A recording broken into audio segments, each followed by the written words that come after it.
Hello happy souls, welcome back to our channel. వాళ్ళ మనం వెళ్తున్న place Jatayu earth centre. Ticket కౌంటర్లో టికెట్ తీసుకొని లోపలికి వెళ్ళిపోదాం. జటాయు శిల్పం కొండపైన ఉంటుంది. ఇంకా మనం ఇప్పుడు కేబుల్ రైడ్లో అక్కడికి వెళ్ళిపోదాం.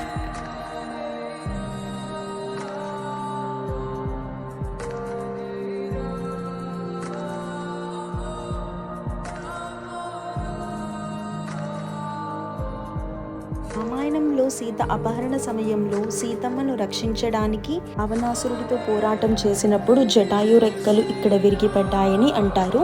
అసలు జటాయు శిల్పం చూడడానికి చాలా అట్రాక్టివ్గా, సుందరంగా, కలగా ఉంది. లొకేషన్ అయితే చాలా బ్యూటిఫుల్గా ఉంది. This all about Jatayu earth centre. Thank you for watching. Please do subscribe our channel.